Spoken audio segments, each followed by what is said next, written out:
संबंध सर्वोपरि है, लेकिन संसार के लोग शरीर के संबंध को मानते हैं।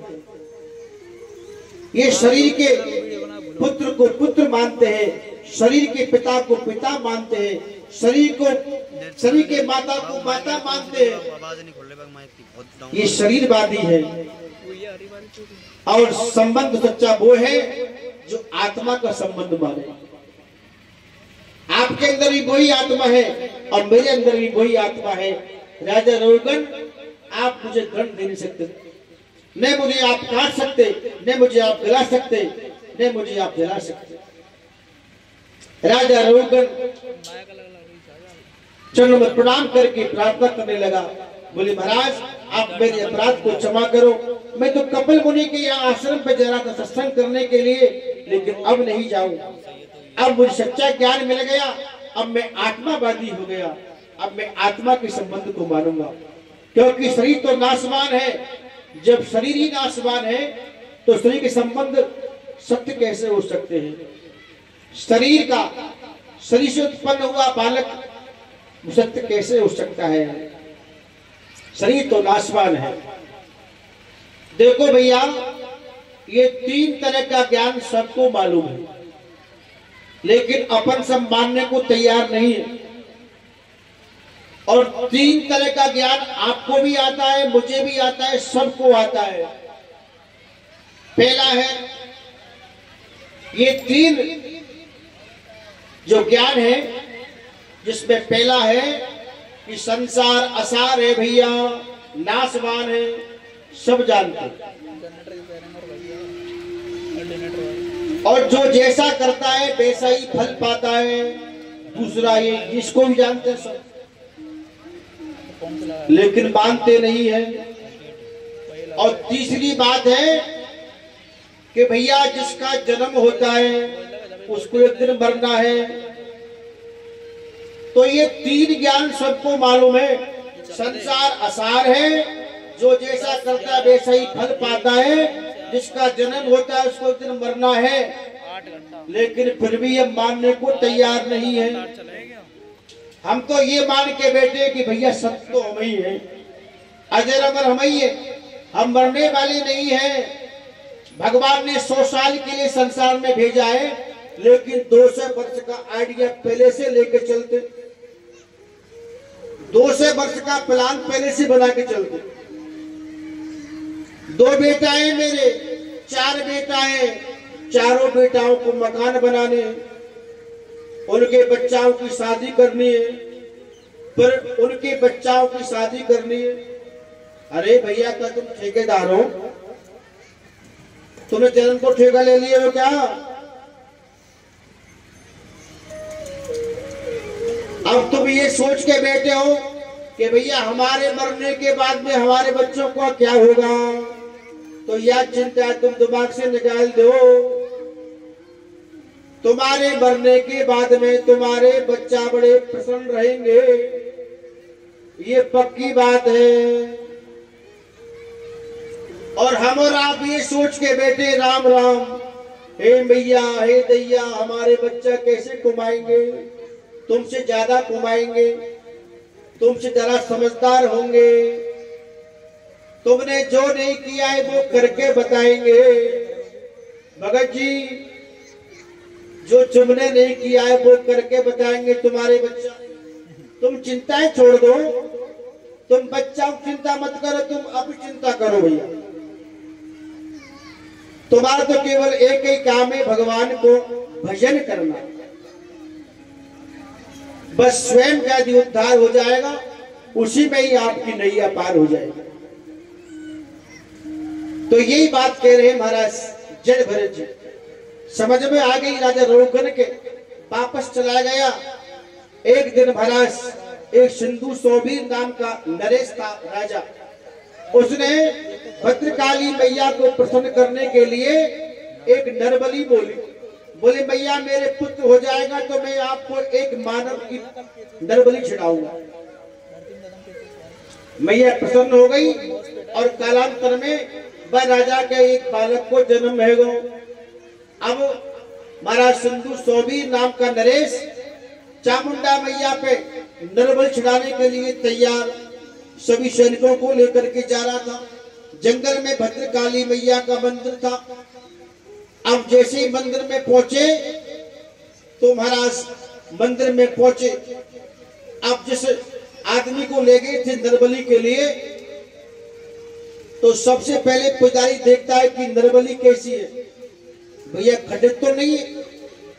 तो जिस नरबली को ले गए थे उनके दाहिने हाथ की एक उंगली कटी हुई थी। महाराज पुजारी ने कहा, बोले महाराज देवी या बलि ये स्वीकार नहीं करेगी क्योंकि तो खंडित मूर्ति है और खंडित मूर्ति की कभी देवी स्वीकार नहीं करे बलि। अब क्या करे? बोले महाराज दूसरी लेके आओ। अब जंगल में कहां से लावे? तो आदेश दे दे सैनिकों को, बोले चले जाओ जंगल में जो मिले बाई लिया। अब जड़ भरत जी महाराज मिल गए।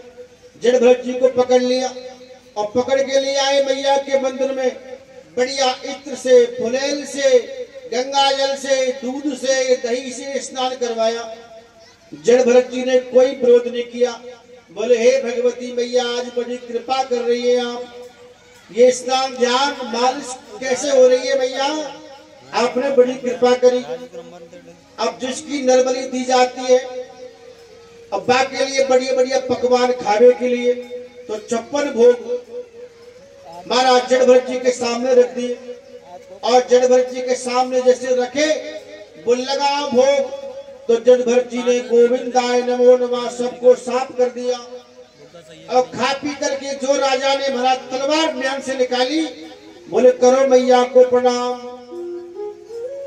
जड़ भरत जी जैसे प्रणाम किया मैया को, और जो तलवार निकाली और जैसे ही देना चाहता था राजा सिंधु सौवी नरेश, तो मैया से रहा नहीं गया। इतना सीधा साधा भातमा आज मेरे सामने नरबली छड़ेगा। भद्रकाली मैया से रहा नहीं गया और मूर्ति को फाड़ के प्रकट हुई मैया। बोले भद्रकाली मैया की। मैया के हाथ में तलवार, तलवार को घुसा लिया, एक हाथ में त्रिशूल, और जो राजा नरबली लेकर के आया था तलवार से सबकी मुंडियों को अलग कर दिया और मैया उनकी मुंडियों से खेल रही है। आज देवी मैया ने एक सच्चे भगत की रक्षा करी, क्योंकि देवी के हृदय में करुणा आ गई। माँ के हृदय में करुणा है। और देखो भैया, हमारे पीछे मैया, आगे मैया, हम दोनों मैया की गोदी में बैठ के कथा सुन रहे हैं। पीछे सती मैया, आगे चामुंडा मैया, और इधर चलोगे तो केला मैया, इधर चलोगे तो केला मैया, झील वाली बीच में बैठी भैया। अब जो मैया जड़ भरत की रक्षा कर सके तो भैया हमारी आपकी ना कर सकेगा? प्रेम से बोलो राधे राधे। अब एक मैया से प्रार्थना करो, हे भद्रकाली मैया, जैसे आपने जड़ भरत को बचाया दुष्टों से, हमें भी संसार सागर से दुष्टों से बचाए रखना और हमारी रक्षा करना। बोल जगदम्बे मैया की।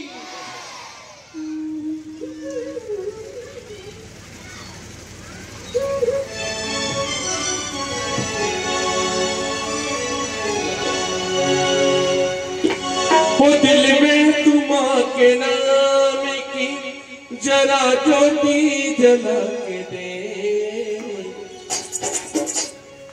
आएगी आएगी आएगी तेरो बारी माँ, दिल से बुला के दे, आएगी तेरो बारी माँ, दिल से बुला के दे। वो दिल में तुम के नाम, दिल में तुम के नाम की जरा ज्योति जला के दे, आएगी आएगी आएगी तेरो बारी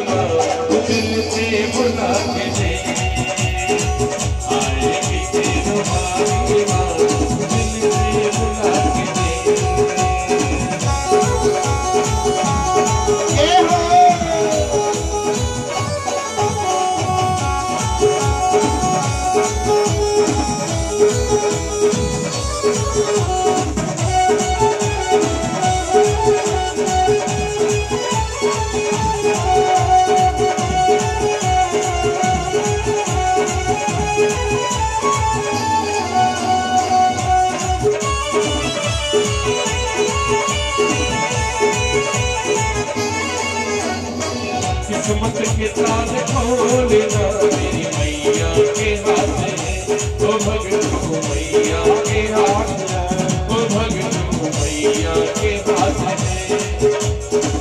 एक तेरे कृष्ण में बिना मत भर की बातें, ओ भगतू मत भर की बातें, ओ भगतू मत भर की बातें।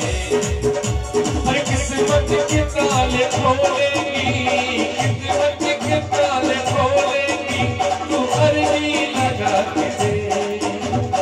आएगी आएगी आएगी शेरोबाई माँ, तू दिल से बुला के दे। आएगी शेरोबाई माँ, तू दिल से बुला के दे।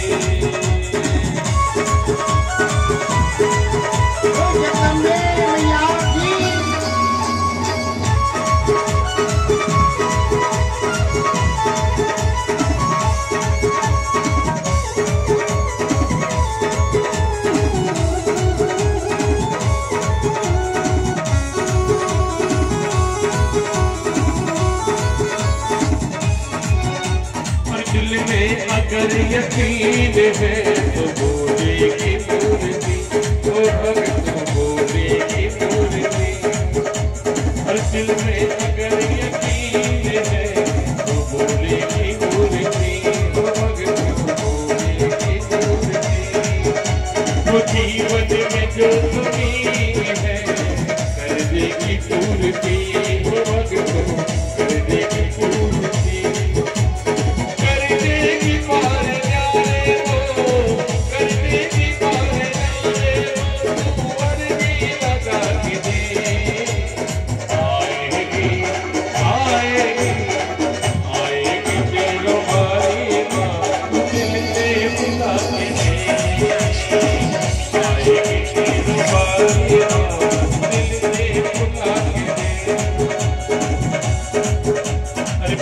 बोलो जय माता की, सारे बोलो जय माता।